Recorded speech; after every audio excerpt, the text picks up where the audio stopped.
Greetings, leaders. Thank you for joining me for another episode of Leadership Is Podcast. I am your host, Jason Muhammad, founder of JM Leadership Consulting. Today, we're talking about 3 things every leader does during a time of crisis. What is a crisis? What causes a crisis? And how do leaders see during a time of crisis? That's what we want to talk about today. Thanks for joining. Greetings, leaders. Thank you for joining us for the episode. 3 things every leader does during a crisis. First, we want to look at what is a crisis. There are things that happen in nature, in life, in business, right, that we sometimes describe as crisis, but are they actually crisis? So, a crisis is actually a time of intense difficulty. Right? Examples of, a crisis would be something that happens in the healthcare crisis or a financial crisis or a natural or even a man-made disasters, right? These things are crisis. There are really 3 components of a crisis that we need to focus on and make you aware of, right? So crisis is sudden and unexpected. Right? It's sudden and unexpected. And what that produces is unclarity, right? Or people are unclear of how to proceed. The second thing that it does is it produces a financial burden, which in turn produces uncertainty of the future, as it relates to investments, assets, real estate, and etc. Right?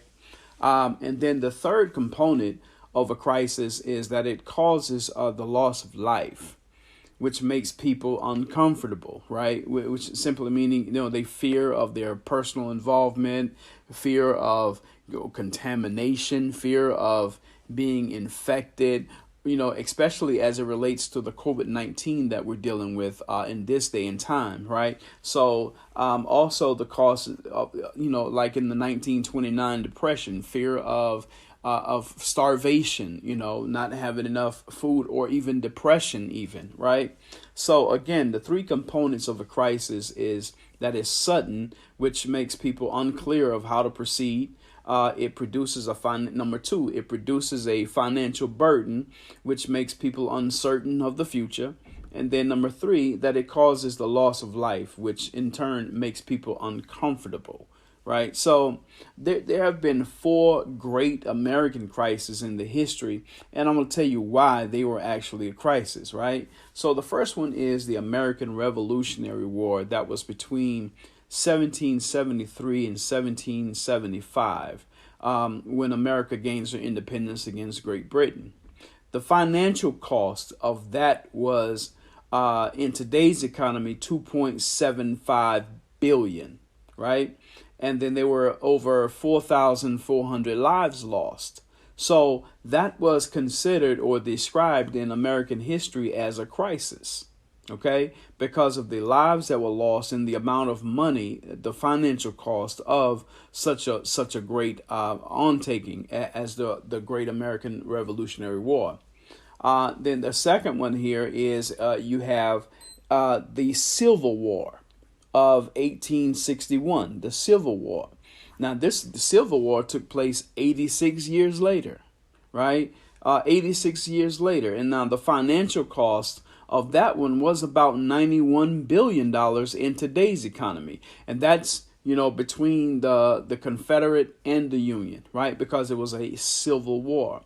The amount of lives that were lost, combining the North and the South, was over 750,000 lives.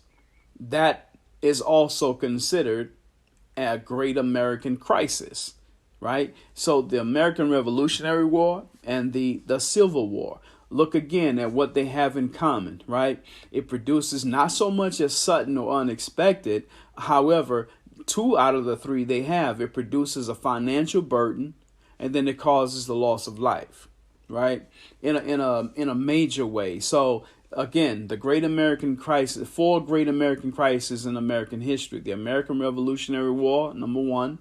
The Civil War, which was 86 years later, number 2. The third one is the Great Depression of 1929, which actually took place 68 years after the Civil War, right?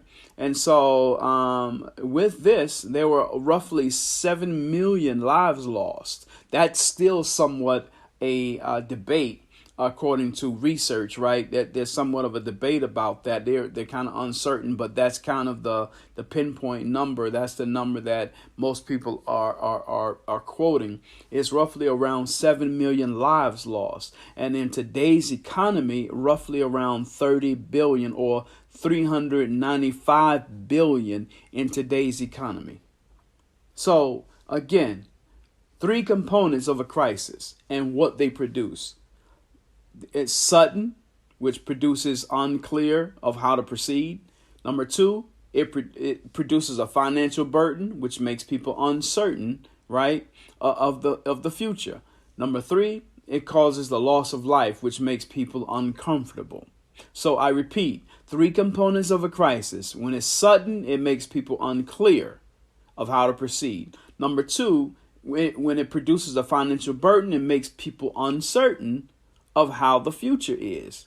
Number three, if it causes the loss of life, it makes people uncomfortable. Those are the three components of a crisis. Four great American crises is American Revolutionary War, the Civil War, the Great Depression of 1929, and here is the fourth one. It is the COVID-19 pandemic, which happened 91 years after the Great Depression. Now, this one has been considered the greatest crisis in American history. Why? Because here what we're looking at is the amount of money is $2.4 trillion, right? Now, there are a lot of variables within that dollar amount there, and we'll kind of talk about that a little bit maybe. But again, $2.4 trillion, right? This COVID-19 has cost the American economy. 122,000 lives have been lost due to this COVID-19. Here are some other statistics, about the COVID-19, right? 45% of Americans are feeling down. 45% of Americans are feeling down, right? That's an uncertainty. They're uncomfortable and they're unclear as it relates to, where the future is heading, right? Here's another one. There is a shortage in supplies. You used to go to some of these major brands and you can find, a small or a large even item in volume at some of these, major brands. But now you go in there, it's kind of scarce even with the economy somewhat striving to improve, it's still a shortage of supplies, right?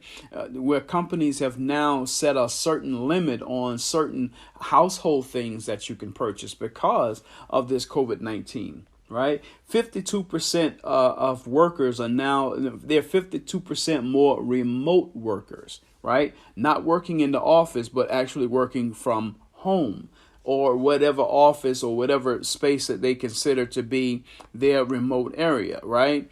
52% more are remote workers. There have been fewer submissions, and we talked about this, in last week's episode of why employees don't resist change, right? So fewer submissions for business is down 40% than last year of 2019, based on census data experimentation products, right? They did a research on these submissions for businesses and whatnot, and they said fewer submissions for businesses down 40% than 2019. Here are some other numbers, right? Soaring unemployment filings. In April, 14.7%. In May, it went down 13.3%, which is good because they added 2.5 million jobs, right? When in April, there was like 20.5 million jobs lost, but they added 2.5 million jobs in May. So that's a step in the right direction as it relates to economic recovery. Okay. And then here's the last one is people are coping with the returning to the office as these phases change, right? As these phases change. So these are some of the effects of these four great some of the effects, pardon me, of the COVID-19 pandemic that took place. And of course, like we say, the end result of these great atrocities, these great crises, right? They produce, they make the mindset of people to be unclear. The people are uncertain, and the people are uncomfortable. These are the three end results of a crisis in the mindset of people and the activity of the people, right? And so, what we want to talk about today is three things every leader does during a time of crisis to actually accommodate, right? To actually help people to become clear, to become certain, and to become comfortable. At this time, we're going to take a quick break here, and then we'll be right back. Thank you.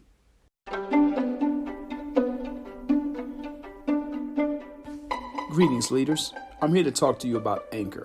If you haven't heard about Anchor, it's the easiest way to make a podcast. Let me explain. It's free.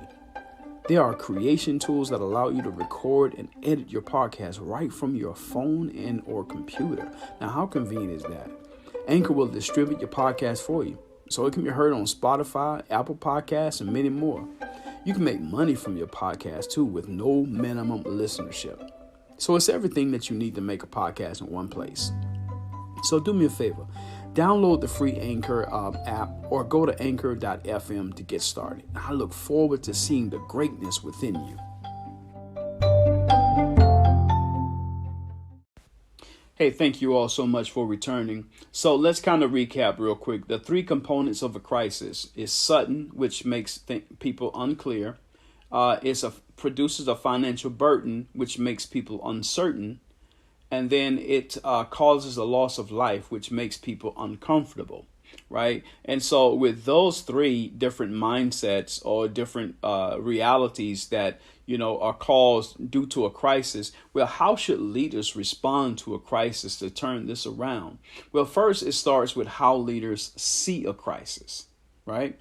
How do leaders actually see a crisis? That would determine how they respond to a crisis. So three things that every leader does during a time of crisis is dependent upon how they see a crisis. So I've told you in all of my podcasts, right, that I love using words as acronyms. Again, I don't want to change your vocabulary just to expand your dictionary. And so I use the word see, SEE, right, as an acronym which stands for serve, enlighten, and empower. These are the three things that every leader does during a time of crisis. They serve, they enlighten, and they empower. This is how a leader sees during a time of crisis, right? So the first one is that they serve. How do they serve? Well, they serve by volunteering. See, they volunteer. How do they volunteer? They volunteer their time, right? They volunteer their talent.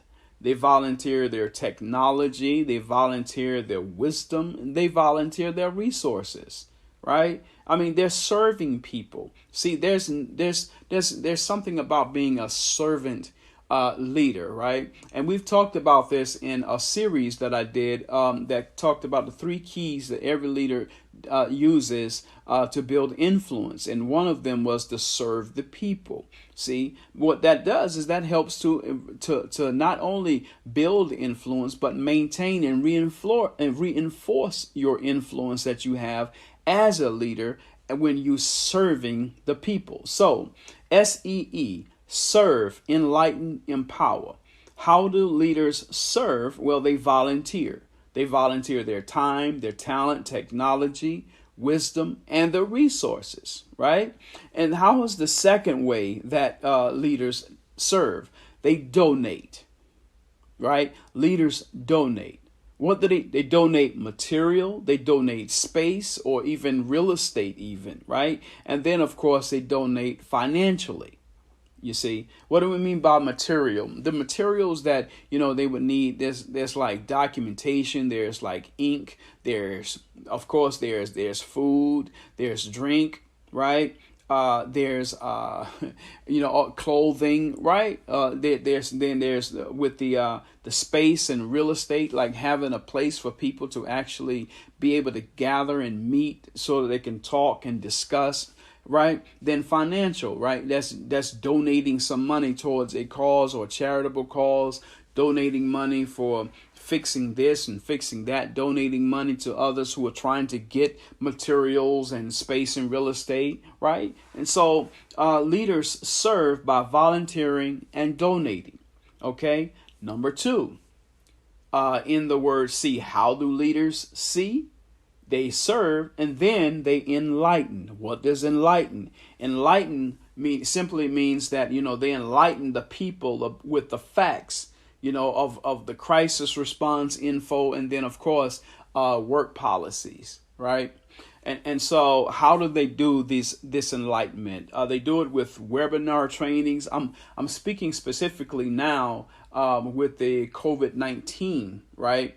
But then, of course, you can use this methodology throughout all the crisis, because there are three things that every leader does, right?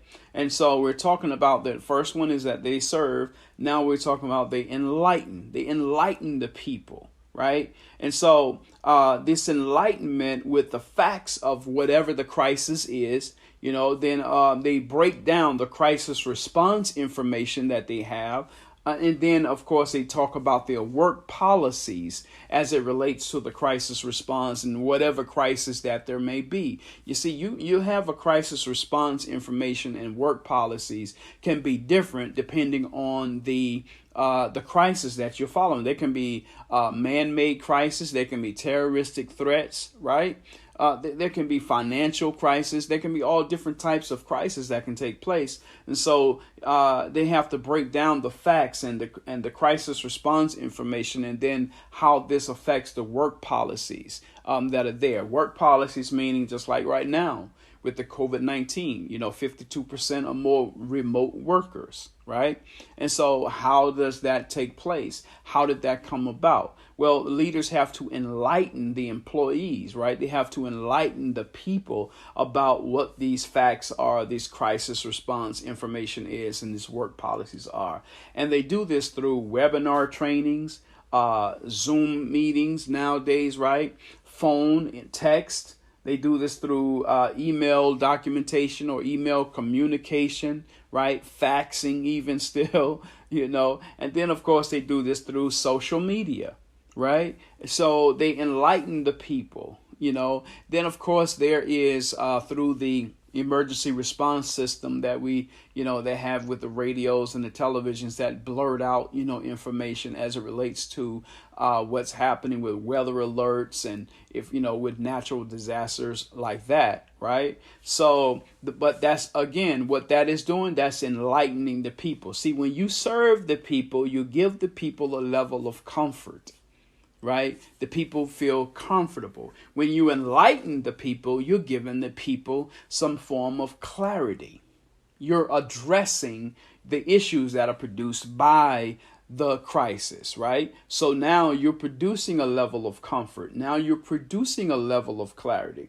And then the third thing that every leader does during a time of crisis is empower.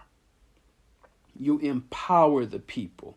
How do you empower the people? Well, you give or reinforce some authority, right? Your authority or even your delegates' authority. You give or reinforce that. You start promoting people into some authority positions even, right? So that you can empower them. You can't be in all places at one time. So one way that you empower is that you give them some authority, right? And then you give them the information. You go back to enlightening them on the systems that it takes, right, to reinforce the authority that they and or you have, you see. So you empower people. The second thing is you give people flexibility. Give people flexibility within your company. What does that mean? That means a schedule, right? Office or remote work even, right? Or how to receive their paid compensation or commission. There's some flexibility with that. You're empowering the people. Because why are you doing that? Because of the last part of empowering is its responsibility. It's slightly different from authority, but it's giving people responsibility. If you're giving people flexibility, right, then people got to be responsible or hold themselves accountable for making sure that even though they're not in the office, work still has to happen. If they're still hired on as an employee, and especially as if you have done the first part of empowering them, which is giving them or reinforcing your and or their authority, right? Then of course they got to hold themselves accountable for that. And so when you have empowered people, what that does is that produce certainty. Okay? That produce certainty. So to kind of go back to something here real quick. So 3 components of a crisis is that it is unexpected or sudden, which makes it unclear of how to proceed. It produces, number 2, it produces a financial burden, which makes people uncertain of the future. And then number 3 is it causes the loss of life, which makes people uncomfortable, right? So those are 3 components of a crisis. And like we say, there have been 4 great American crises in the history of America. And the one that we're in now is the COVID-19. And the end result of those crises has made the people unclear, uncertain, and uncomfortable. However, how leaders respond to a crisis and to turn this around, right, it first starts with how leaders see a crisis. SEE stands for serve, enlighten, empower. This is how leaders see a crisis. They serve, they enlighten, and they empower. And when they serve, that produces a level of comfort. When they enlighten, that produces a level of clarity. And when they empower, that produces a level of certainty.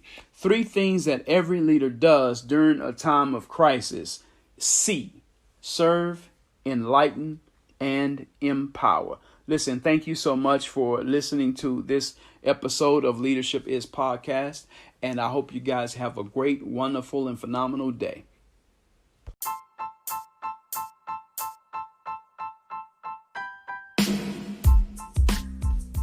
Hey, thank you so much for joining us today for today's podcast, which was 3 things every leader does during a time of crisis. A crisis is something that happens sudden and unexpected.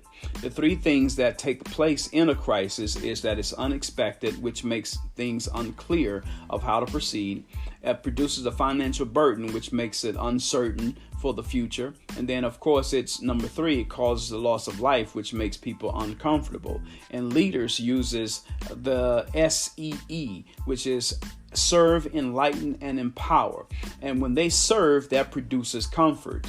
When they enlighten, that produces clarity. And of course, when they empower, that produces certainty. So I really hope that you enjoyed today's podcast and got something out of it. If you would like to follow us on social media, you can do so with Twitter at Leadership JM, Facebook and Instagram, JM Leadership Consulting, pardon me. I would like for you to subscribe to my podcast on Apple Podcast, and Anchor app or Anchor.fm or even Spotify, right? Which just looking for Leadership Is or Jason A. Muhammad, depending on how it, actually will come up there for you. Okay. So just keep this in mind that I work with emerging leaders, high potential employees and students to develop and embrace a growth mindset for leadership. So if you would like for me to do a presentation at your company or keynote your next event, just contact me at jason@jmleadershipconsult.com or visit my website, www.jmleadershipconsult.com, and we'll respond promptly. And always remember that leadership is influence and service.